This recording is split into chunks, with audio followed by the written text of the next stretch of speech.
Donald Trump has been indicted by the Manhattan grand jury in the adult star Stormy Daniels' hush money payments case. This makes Donald Trump the first ever former president of the United States of America to face criminal charges.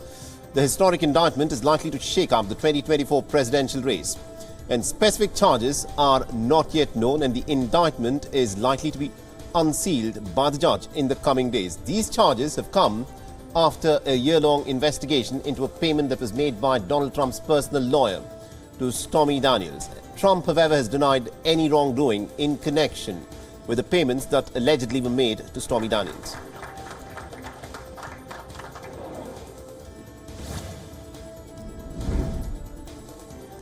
And Hollywood star Gwyneth Paltrow has defeated the lawsuit that claimed nearly about $300,000 damages during an accident on a Utah ski slope back in 2016.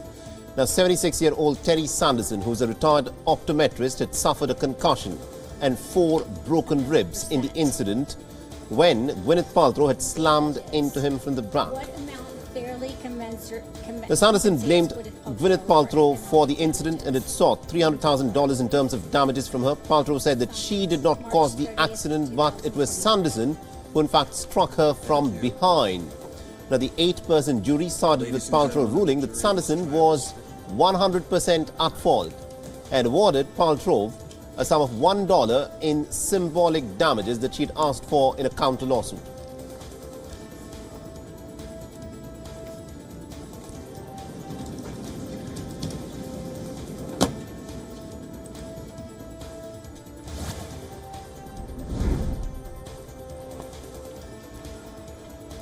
And a quick closed hearing was held for the Wall Street Journal reporter who was held by Russia on the charges of espionage.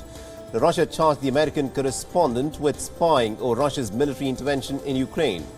The newspaper has denied the allegations and has demanded the immediate release of Ivan Gershkovich, calling him as trusted and very dedicated. There was no immediate response from Washington. The 31-year-old has in fact worked in Russia as a journalist for over 6 years and is the highest profile American who's been arrested since basketball star Brittany Griner.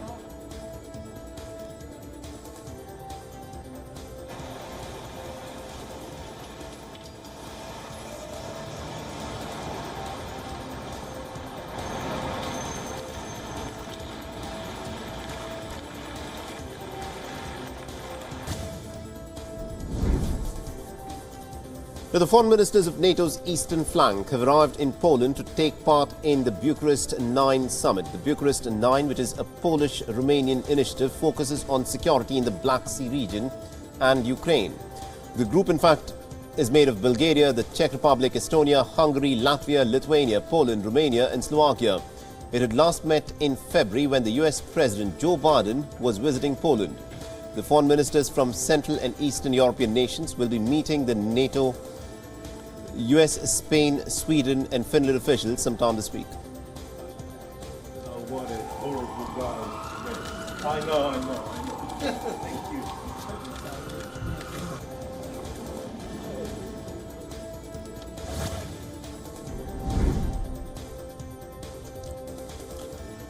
The protests over pension reforms in France are nowhere close to ending. In the latest, the police has fired tear gas as thousands of people marched in the streets of a western French city. The protesters marched to denounce excessive use of force by the police in the country's recent wave of protests. Riot police fired tear gas to try and disperse the tense crowd of nearly about 2,000 at the demonstration, which comes after clashes between the police and the water reservoir protesters in nearby Saint-Céline.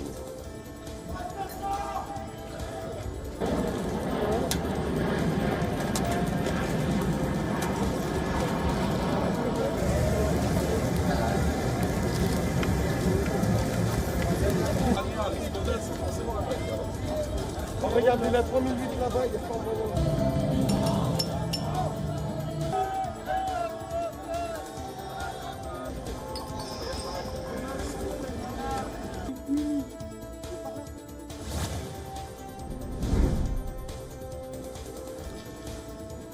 Emmanuel Macron is looking to rally his country around a plan to try and save water and a nod to both climate change and an unpopular pension bill. He stressed that protests will not stop reforms. The water-saving plan includes about 50 measures like fixing leaking pipes, adapting the way that farmers and the nuclear industry uses water, and also making water more expensive for those who use a lot of it. Now, this was the President's first major policy announcement and public outing after the pension bill protests. The pension bill has already triggered violent demonstrations across France, and with the water plan, Macron and his government are looking to move to other issues of policy as well.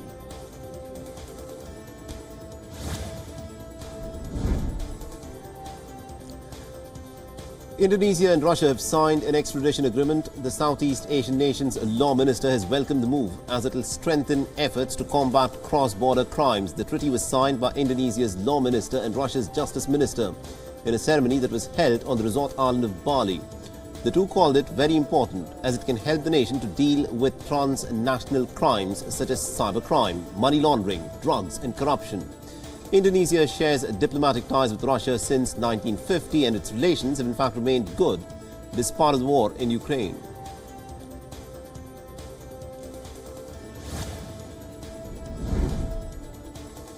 In a bid to kickstart business ties that have stagnated due to the pandemic, Spanish Prime Minister Pedro Sanchez met with the Spanish business leaders and Chinese tourism business representatives in Beijing. Sanchez met with the Chinese Premier Li Qiang as part of his two-day visit to China.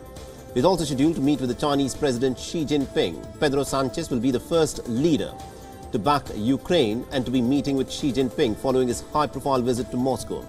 Sanchez is a firm backer of the EU and of Ukraine's positions regarding the Russian invasion. The main priorities for Pedro Sanchez are to hear out China's plan for peace in Ukraine, while remaining pretty firm on EU's position that supports Ukraine, which has said that for this war to end, Russia must pull all of its troops back.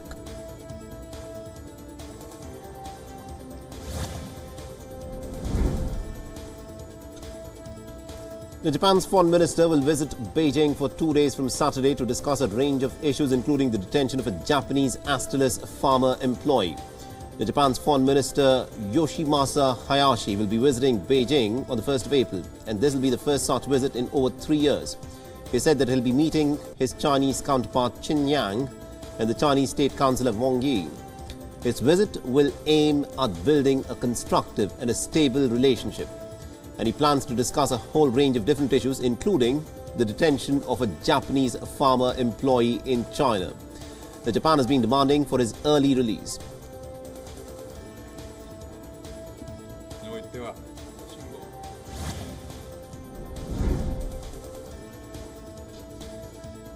And in what would be a first, China's new defense minister, General Li Shangfu, is likely to make his first visit to India. The Chinese general will be attending the Shanghai Cooperation Organization defense ministers meeting that is scheduled to happen in April.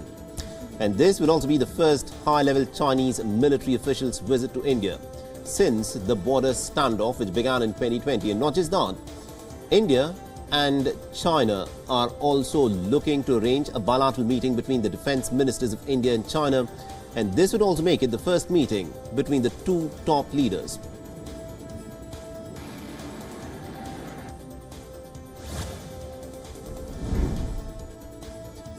At least about 35 people are reported to have died in a temple accident in the city of Indore during the Ram Navami celebrations. The incident happened after a slab collapsed at a Hindu temple. The incident occurred in the central Indian city of Indore, resulted in a stepwell, in a concrete slab that was covering the roof of a stepwell in a temple complex collapsed that crushed devotees who had gathered to celebrate the festival. Stepwells are a common feature across India, which were built hundreds of years ago. At least about 75 army and rescue personnel worked through the day to remove the debris.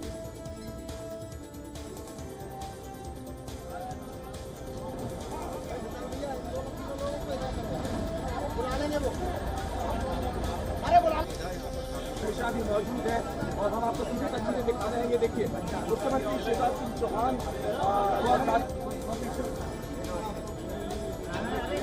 चल रहा है, ये लगभग अब समाप्ति की ओर है और मुख्यमंत्री।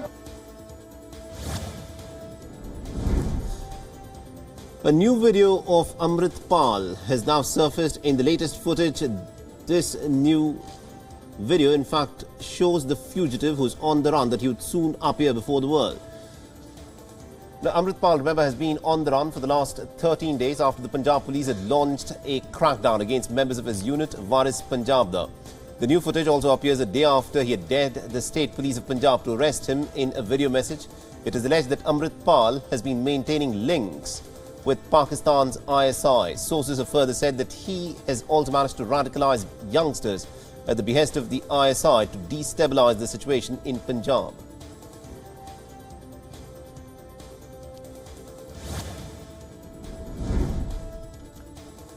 And disagreement continues amongst Nepal's leaders about the distribution of portfolios as the country's 10-party ruling alliance has once again failed to name the new members of the cabinet.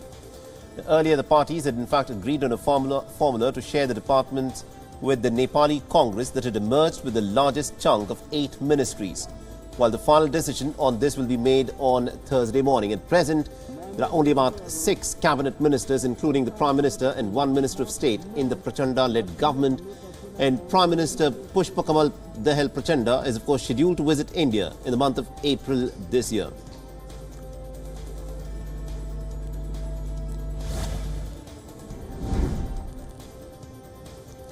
Now, the President of the United Arab Emirates and the ruler of Abu Dhabi, Sheikh Mohammed bin Zayed Al Nahyan, has appointed his eldest son, Khalid, as the Crown Prince of Abu Dhabi. Now, according to reports, he's in fact further elevated his brothers to the top positions in a consolidation of power that has broken from tradition of passing leadership succession to another brother. While he's named his brother Sheikh Mansour as the United Arab Emirates Vice President, the other 2 brothers, Sheikh Haza, who's also the youngest of the brothers, and Sheikh Tahnoon, have been appointed as deputy rulers of Abu Dhabi.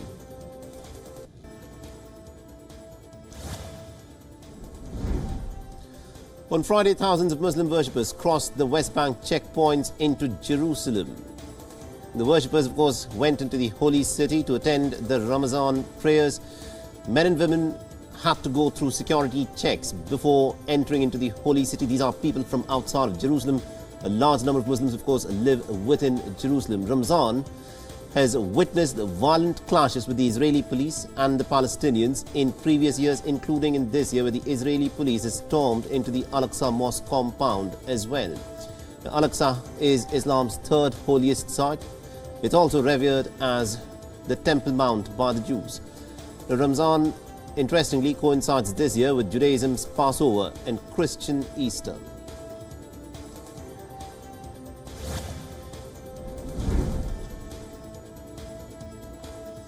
Latest research has shown that, like humans, even plants talk and make noises when they are in distress. The researchers at Tel Aviv University in Israel have said that they have evidence, clear, solid evidence, that plants under duress, that they can be when they are cut or when they are thirsty, can actually make noises and express pain. The researchers have said that since sound frequency is way too high, human ears are unable to hear them. That is the reason why the suffering of the plants when they are cut and eaten is not heard. On the other hand, there are also chances that insects and other mammals can hear to the cries for help when plants are in fact harvested and cut for consumption. The researchers used microphones to record healthy and stressed tomato plants, tobacco and other plants.